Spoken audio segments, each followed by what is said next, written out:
আমাদের অনন্য স্টোরি সকল প্রকার পার্ট গল্প দেখতে আমাদের চ্যানেলটি সাবস্ক্রাইব করে পাশে থাকা বেল আইকনটিতে ক্লিক করে অল নোটিফিকেশন অন করে দিন।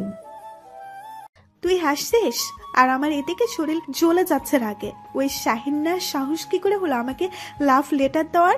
উড়ে তো আমি নর্দমায় পানিতে ডুবাবো। খুশি কোনো রকমে হাসির ফোয়ারা থামিয়ে বলে উঠল, আরে রাখছিস কেন? বেচারা কত ভালোবাসে তোরে, একটু তো ওর প্রতি নজর দিলেই তো পারিস। তুইও ওর সাপোর্ট করছিস? তুই আমার বান্ধবী না দুশ্মন? তোর বান্ধবী দেখেই তোকে বলছি, বেচারা সত্যিই তোকে খুব ভালোবাসে। একটা চান্স তো দিয়ে দেখতেই পারিস। তোর এইসব ক্রাশ ফ্রাশের পেছনে পাগল না হয়ে ওর দিকে তো একটু নজর দিতে পারিস। ছেলেটা কিন্তু সহজ সরল মনের, এমন ছেলে পাওয়া কিন্তু টাফ, বুঝেছিস? তোর সত্যি এমন মনে হয়? ঠিক আছে, একটু বাঁচিয়ে তো দেখাই যায়, কি বলিস? ইয়া বেবি, এই না হলে আমার বুদ্ধিমান বান্ধবী। নিভান অনেকক্ষণ হলো বসে আছে স্পৃহার অপেক্ষায়, কিন্তু মেয়েটির কোনো খবরই নেই। একটু পরে স্পৃহা দৌড়তে দৌড়তে ওখানে এলো। নিভানের সামনে এসে হাঁটতে ভর দিয়ে কাঁপতে কাঁপতে বলল, ম্যাম সরি, আমি অনেক লেট করে ফেলেছি তাই না? আসলে আমি না রিহার্সেল করছিলাম, তাই লেট হয়ে গেছে। নিভান ভ্রু কুঁচকে বলল, কিসের রিহার্সেল? আরে তুমি জানো না, কয়দিন পরে তো আমাদের বার্ষিক ক্রীড়া প্রতিযোগিতা অনুষ্ঠিত হবে, সাথে সাংস্কৃতিক অনুষ্ঠানও হবে। আর আমি নৃত্য প্রতিযোগিতায় নাম দিয়েছি। তুমি না তো জানো বুঝি? স্পৃহা বসতে বসতে বলল, তেমন জানি না, তবে শেখার অনেক শখ, নাচতে অনেক ভালো লাগে আমার। ও, তা তুমি কোনো কিছুতে নাম দাওনি?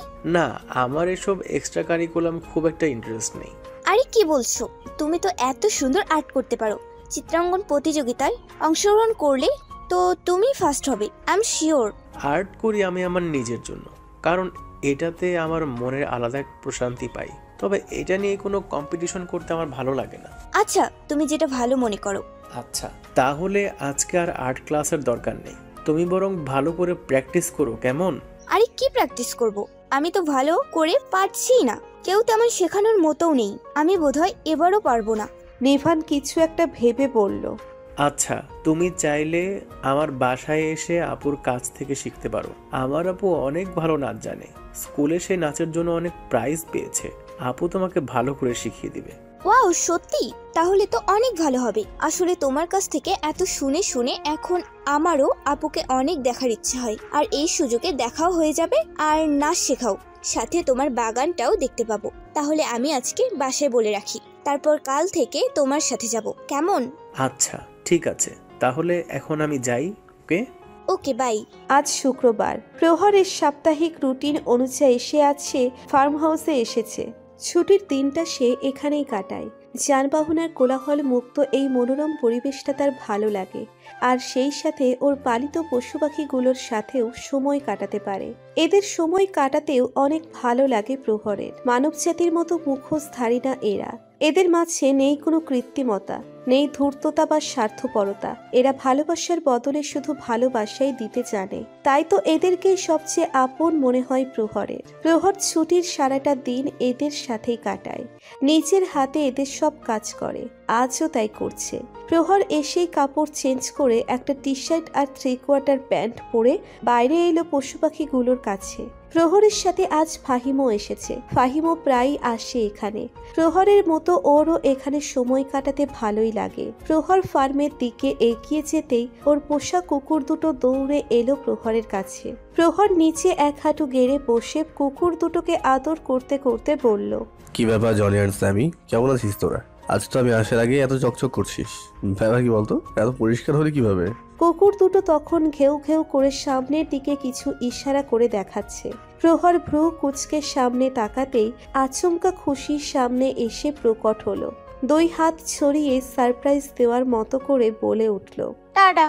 হঠাৎ খুশিকে এখানে দেখে কিছুটা অবাক হয়ে গেল প্রহর, আর খুশির পোশাক আশাক দেখে আরো ভ্রু কুচকে এলো ওর। খুশির শার্ট আর জিন্স প্যান্ট পরেছে, শার্টের সামনে 2 মাথা গিট্টু দেওয়া, আর পায়ের কাছে প্যান্ট গোড়ালির অনেকটা ওপর পর্যন্ত গুটিয়ে রেখেছে। মাথায় একটা স্কার্ফ বাঁধা, আর 2 হাতে দুটো ক্লিনিক ব্রাশ ধরে আছে। খুশির এই আবদার দেখে প্রহর ভ্রু কুচকে ভাবছে, খুশি এই মেয়ে আবার এখানে কখন এলো, আর কিভাবেই বা এলো? আমি যে এখানে আসবো তাও জানলো কি করে? প্রহর এবার তীক্ষ্ণ সন্দেহের দৃষ্টিতে তাকালো ফাহিমের দিকে। এই কাজ এই ফাহিমের তা ভালোই বুঝতে পারছে ও। প্রহরের তাকানো দেখে ফাহিম জোরপূর্বক হেসে বলল, এভাবে তাকাচ্ছিস কেন? আমি মোটেও নিয়ে আসিনি ভাবিজিকে। প্রহর দাঁতে দাঁত চেপে বলল, আচ্ছা, তো সে নিজে জেনেই সব জেনে গেল, তাই না? বোকা পেয়েছিস আমাকে? তোকে তো আমি পরে দেখছি। প্রহর এবার খুশির দিকে তাকিয়ে বলল, তুমি এখানে কি করছো? হ্যাঁ, খুশি তার বৈশিষ্ট্যটা অনুযায়ী নিজের মতো করে বলে উঠল, ও মা, কি করছি মানে? এটা আবার কোনো প্রশ্ন হলো? আরে আমি আমার দায়িত্ব পালন করছি। আমার হবু বরের সবকিছু দেখাশোনা করার দায়িত্ব তো আমার, তাই না? আপনার মতো এই পশু পাখিগুলো এখন থেকে আমারও বাচ্চার মতো। তাই আমি আমার দায়িত্ব পালন করতে সকাল সকাল চলে এলাম, আর এসেই আমি আমার কাজে লেগে পড়েছি। দেখেন। খুশি ওখানকার কর্মরত মহিলা রসিনা বেগমকে ডাক দিয়ে বলল, এই জরিনা সুন্দরী, তুমি বলো না। রসিনা বেগমকে এমন নামে ডাকতে দেখে ফাহিম মুখ টিপে হাসছে। খুশির কথা মতো রসিনা বেগম প্রহরের সামনে এসে বলল, যে বাবা, মাইয়াটা সকাল সকাল আইয়াই কামে লাইগা পড়ছে। আমি কত মানা করলাম, কিন্তু হেই হনলই না। এই জনি আর স্বামীরও হেই গোসল করাই দিছে, এক্কেরে শ্যাম্পু দিয়া গৈসা মাইজা চকচকা কইরা দিছে। প্রহর এবার সামান্য বিস্ময় নিয়ে তাকালো খুশির দিকে, তারপর গলা খাকারি দিয়ে বলল, দেখো, তোমার এইসব করার কোনো দরকার নেই, তুমি যাও এখান থেকে। খুশি জেদ ধরে বলল, মোটেও না, আমি এখানেই থাকবো। দেখো, আমার এই পশু পাখিগুলোর ওপর অনেক মায়া বসে গেছে, তাই ওদের সাথে একটু সময় কাটাতে চাই। দেখো, আমি তোমাকে প্রমিস করছি, আজকে আমি তোমাকে একটুও জ্বালাবো না, তোমার কাছেও যাব না। শুধু ওদের সাথে একটু থাকতে দাও, প্লিজ প্লিজ প্লিজ। খুশির এমন অনুনয় দেখে প্রহর কেমন যেন আর মানা করতে পারল না। ফাহিমও পাশ থেকে বলে উঠল, থাকতে দে না ওকে, বেচারি শুধু একটা পশু পাখিগুলোর সাথে এই সময় তো কাটাতে যাচ্ছে। প্রহরও তাই মাথা ঝাঁকিয়ে বলল, ঠিক আছে, তবে বেশিক্ষণ না, কিছুক্ষণ থেকে চলে যাবে। খুশি আনন্দিত হয়ে বলল, ওকে ওকে। খুশি আবারও ধেই ধেই করতে করতে গিয়ে নিজের কাজে লেগে পড়ল। মনের আনন্দে এদিক ওদিক লাফাতে লাগলো। কখনো মুরগির পিছনে দৌড়চ্ছে, তো কখনো ছাগল ছানা করে ঘুরে বেড়াচ্ছে, আবার নিজের মতো করে তাদের সাথে কথাও বলছে, যেন ঈদের আনন্দ লেগেছে ওর মাঝে। প্রহর কিছুক্ষণ সেটা দেখে আবার নিজের কাজে অগ্রসর হলো সে। প্রহর পাইপ লাগিয়ে ঘোড়াগুলোকে গোসল করিয়ে দিচ্ছে। যদিও এসব কাজের জন্য অনেক লোক রাখা আছে, তবুও প্রহরের নিজের হাতে সব করতে ভালো লাগে। এক হাতে পাইপ ধরে আর এক হাতে ঘোড়ার গায়ে ব্রাশ দিয়ে ঘষে দিচ্ছে। পাইপের পানি ছিটে প্রহরের শরীর ভিজে যাচ্ছে। টি শার্ট গায়ে লেপটে গিয়ে প্রহরের সুঠাম বডি দৃশ্যমান হয়ে যাচ্ছে। চুল ভিজে কপালে পড়ায় প্রহর সেগুলো হাত দিয়ে ব্রাশ করে পেছনে ঠেলে দিচ্ছে। এদিকে প্রহরের এই অ্যাট্রাকটিভ প্রদর্শন দেখে আরেকজনের মনে হাই হুতাশ উঠে গেছে। প্রহরের থেকে কিছুটা দূরে ছাগল ছানাকে কোলে নিয়ে ছানাকে আদরের ছলে শুধু প্রহরকেই অবলোকন করে যাচ্ছে খুশি। চোরা চোখে লোলুপ দৃষ্টিতে প্রহরকে দেখতে দেখতে ছাগল ছানার উদ্দেশ্যে বিড়বিড় করে বলল, হাই, কেউ তো একটু ঠেকাও তাকে। এতটা হটনেস যে স্বাস্থ্যের জন্য ক্ষতিকর সেটা কি জানে না সে তো পানিতেও আগুন লাগিয়ে দিচ্ছে। মাই হটি কাউবয়।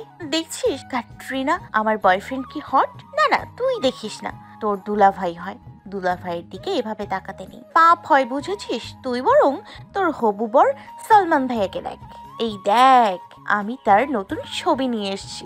খুশি ওর ফোন বের করে সালমান খানের একটা ছবি বের করে দেখালো। ছানাটা হঠাৎ খুশির কোল থেকে লাফ দিয়ে নেমে ছুটে গেল। খুশি দুষ্টু হেসে বলল, হায় রে বেচারি, হবু বরকে দেখে লজ্জা পেয়ে গেছে। এই শোন না। খুশিও ছানার পেছন পেছন ছুটতে লাগলো। কাজের ফাঁকে না চাইতেও অবাধ্য চোখ শুধু খুশির দিকেই যাচ্ছে প্রহরের। মেয়েটার এই প্রাণবন্ত হাস্যোজ্জ্বল মুখখানায় যেন প্রহরের দৃষ্টির কেন্দ্রবিন্দু হয়ে উঠছে। খুশির থেকে আসা তপ্ত আবহে প্রহরের মাঝে কিছু যেন গলতে শুরু করেছে। কোনো এক অদৃশ্য মাধ্যাকর্ষণ শক্তি ওকে চুম্বকের মতো খুশির পানে টানছে। প্রহর নিজের সর্বশক্তি নিজেকে ফিরিয়ে আনার যথাযথ চেষ্টা করে যাচ্ছে, তবে বরাবরই ব্যাহত হচ্ছে সে। মনে হচ্ছে যেন ওর মন মস্তিষ্ক ওর সাথেই বেইমানি করছে। সব হয়তো এই মেয়েটারই ষড়যন্ত্র। এজন্যই আমার নিজের সবকিছু আমার সাথে বিদ্রোহ করছে। প্রহর কোনো রকমে মাথা ঝাঁকিয়ে নিজের কাজে মনোনিবেশ করার চেষ্টা করল। রোজিনা বেগম বসে বসে ঘোড়ার জন্য ঘাস কাটছে। পাশেই খুশি বসে একটা খরগোশ ছানাকে নিয়ে আদর করছে। সে তার ওয়াদা অনুযায়ী আজ আর প্রহরের কাছে গিয়ে ওকে জ্বালাবে না। তাই খুশি শুধু পশু পাখিগুলোর সাথে আর এখানকার কর্মচারীদের সাথেই সময় কাটাচ্ছে। সে খরগোশ ছানাকে আদর করতে করতে রোজিনা বেগমের উদ্দেশ্যে বলে উঠল, আচ্ছা রোজিনা সুন্দরী, তুমি এখানে কতদিন ধরে আছো? রোজিনা বেগম ঘাস কাটতে কাটতে বলল, সে তো মেলা বছর হইল, প্রায় 10 বছর তো হইল। এইখানে প্রথমে আমরা শুধু কেয়ারটেকারের কাজ করতাম, তবে ফহর বাবা এইসব জীবজনার আনার পর থেকে এইগুলোর দেখাশোনা করি। তোমরা মানে আর কে কে আছে? মানে আমি আর আমার হেই আরো অনেক লোকজন আছে। খুশি দুষ্টু হেসে বলল, আরে বাস, রোজিনার তো দেখছি আলমগীরও আছে। তাহলে তোমারই মজা রোজিনা সুন্দরী। এই খোলা ফার্ম হাউসে রোজিনা আলমগীর খালি রোম্যান্স করে বেড়াও, তাই না? রোজিনা বেগম লাজুক হেসে বলল, কি যে কন্যা আপনি, আমাগো কি হেই বয়স আসেনি? খুশি বিজ্ঞ জ্ঞানীদের মতো বলল, আরে age is just number, Zarina সুন্দরী, মন জোয়ান থাকলেই হলো। খুশির কথায় রোজিনা সুন্দরী লজ্জায় লাল নীল হয়ে গেল। প্রহর বসে কবুতরগুলোকে দানা খাওয়াচ্ছে। ফাহিমও ওর সাথেই আছে। দুজনেই কবুতরগুলোকে দানা ছিটিয়ে দিচ্ছে। সব কবুতরগুলো ওদের সামনে জড়ো হয়ে দানা খাচ্ছে। তবে প্রহরের বেঈমান চোখ দুটো আবারও ওর সাথে বিরোধিতা করতে লাগলো। নজরের তীর ঘুরে ফিরে শুধু খুশিতেই বিঁধে যাচ্ছে। খুশি প্রাণবন্তভাবে নিজের কাজে মত্ত। সে মিউজিক সিস্টেমে আইরে সেই খুশি গানটা ছেড়ে দিয়ে ছাগল আর কুকুরগুলোর সাথে নাচছে। মাঝে মধ্যে রোজিনা আর বাকি কর্মচারীদের টেনে নিয়ে নিজের নাচের সঙ্গী বানাচ্ছে। তারাও কোনো রকমে হাত পা নাড়ছে, কখনো ফোন বের করে সবার সাথে সেলফি নিচ্ছে। এমনকি বেচারা পশু পাখিগুলোও বাদ যাচ্ছে না। খুশি ছাগল ছানার সাথে গাল ঠেকিয়ে ঠোঁট চোখা করে পাউট করে সেলফি নিচ্ছে, সাথে ছানাটার মুখটাও চোখা করে পাউটের মতো করে দিচ্ছে। কখনো আবার মাঠে যে পানি জমেছিল সেগুলোর মাঝে লাফিয়ে লাফিয়ে আনন্দে কাদা ছিটাচ্ছে। লাফাতে লাফাতে আবার পিছনে কাদায় ঠাস করে পড়েও যাচ্ছে। নিজে পড়ে গিয়ে নিজেই আবার হাসছে। খুশির এই মহান কৃতকার্য দেখে প্রহরের ঠোঁটে চলে এলো হাসির রেখা। ফাহিম সেটা দেখে স্মিত হেসে বলল, দেখেছিস, আমি বলেছিলাম না মেয়েটা ইউনিক, শি ইজ স্পেশাল।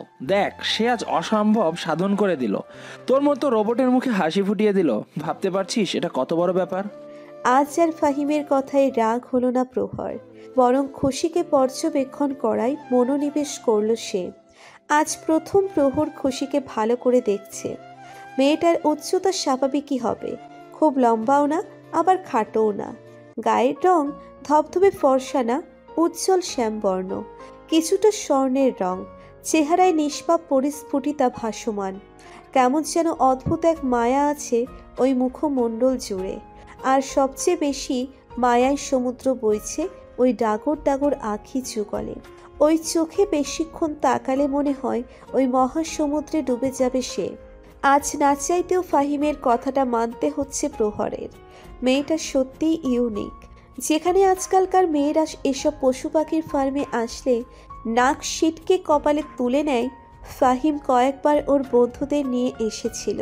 তাদের মাঝে মেয়ে বন্ধুও ছিল। তারা এসব পশু পাখির ধারে কাছেও যায়নি, দূর থেকেই নাক সিটকে চলে গেছে।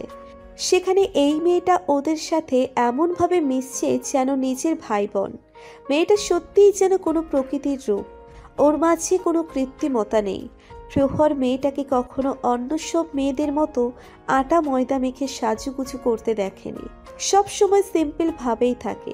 সব পর্যালোচনার শেষে প্রহরের মন মস্তিষ্ক এই রায় দিল যে মেয়েটা সুন্দর। শুধু সুন্দর না, অসম্ভব সুন্দর আর মায়াবী। ফাহিম পাশ থেকে দুষ্টু হেসে গলা খাকারি দিয়ে বলে উঠল, এমন একটা মেয়ে আমাকে এভাবে অ্যাপ্রোচ করলে আমি কবেই হ্যাঁ বলে দিতাম, নিজেকে পরম সৌভাগ্য মনে করতাম। ফাহিমের কথায় প্রহরের ঘোর কাটল। মজা করে বললেও ফাহিমের কথাটা কেন যেন প্রহরের পছন্দ হলো না। কোথায় কিছু একটা বিঁধল ওর। প্রহর কিছু না বলে গলা খাকারি দিয়ে ওখান থেকে উঠে গেল। ওর মাঝে কেমন যেন এলোমেলো হয়ে যাচ্ছে। নিজেকে ওর গোছাতে হবে। এভাবে ছন্নছাড়া হয়ে গেলে চলবে না। প্রহরের যাওয়া দেখে ফাহিম হালকা হাসল। বন্ধুর মনোভাব বুঝতে পারছে সে। দুষ্টু হেসে গেয়ে উঠল, না না করতে প্যার হ্যায় তু কর গয়া you are in love, you are in love. অনেক ছোটাছুটির করে এখন একটু শান্ত হয়ে বসে সামনে ছাগলছানার দুরন্তপনা দেখছে খুশি। তখনই পাশে এসে বসলো ফাহিম। মুচকি হেসে বলল, তো ভাবেজি কি করছেন? খুশিও মুচকি হেসে বলল, এই তো ক্যাটরিনার কাজকর্ম দেখছি। ফাহিম ভ্রু কুচকে বলল, ক্যাটরিনা কোথায়? আরে ওই যে ওই ছানাটার নাম দিয়েছি ক্যাটরিনা, ভালো নাম না? ফাহিম হেসে উঠে বলল, ভালো মানে মারাত্মক ভালো হয়েছে সত্যি ভাবিজি, ইউ আর গ্রেট। আচ্ছা আপনি কি ওদের সাথেও কথা বলেন? হ্যাঁ বলি তো, কখনো কখনো ওদের কথা ডাবিংও করে দিই। ও তাই, তাহলে বলুন তো এখন ওরা কি বলছে? বলতে পারি, তবে আপনাকেও আমার সাথে যোগ দিতে হবে। আমি ক্যাটরিনার ডাবিং করব আর আপনি ক্যাটরিনার সামনের পশুটা ডাবিং করবেন, ঠিক আছে? ওকে ভাবিজি, let's have some fun. Katrina নামের ছাগলছানাটার সামনে কুকুর শ্যামি এসে দাঁড়িয়েছে। ফাহিম শ্যামির পক্ষ থেকে ডাবিং করে বলল, ইয়া ক্যা বলতি তু। খুশি ক্যাটরিনা ডাবিং করে বলল, ইয়ে ক্যা মে বলু সুন, सुना आती क्या खंडला, क्या करूँ अके में खंडाला। अरे घूमेंगे फिरेंगे नाचेंगे गाएंगे ऐश करेंगे और क्या।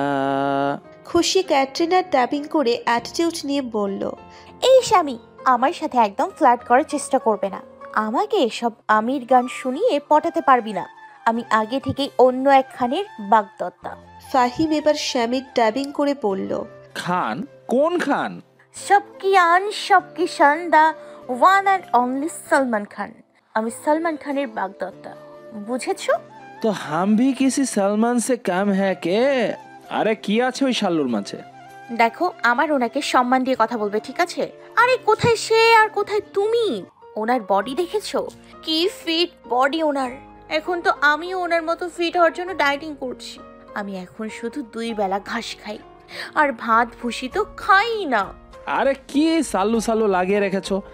আমার মতো হ্যান্ডসাম নজওয়ান পাত্র রেখে তুমি ওই বুইরারে পছন্দ করলা? আরে বুইরা হওয়ারও এক্সপায়ারি ডেট চলে গেছে ওর। আর তাছাড়া ওর ম্যানুফ্যাকচারিং ইফেক্ট আছে। কি বলো, সত্যি? আবার জিগায়। আরে সেই জন্যই তো সে এখনো বিয়ে করে না। দেখো, আমি আবার জনদরদি টাইপস, কাউকে সমস্যায় পড়া দেখলে তার হেল্প করি। আমার কাজ ছিল তোমাকে সাবধান করা, এখন বাকিটা তুমি দেখো। পরে যেন আবার আফসোস করে চোখের জলে সমুদ্র বানিও না। ধন্যবাদ স্বামী, তুমি সত্যি আমার কত বড় উপকার করলে। আমি তো না জেনে শুনে অনেক বড় ভুল করতে যাচ্ছিলাম। Thank you. হ্যাঁ, আরে মেনশন নট, এটা তো আমার কর্তব্য।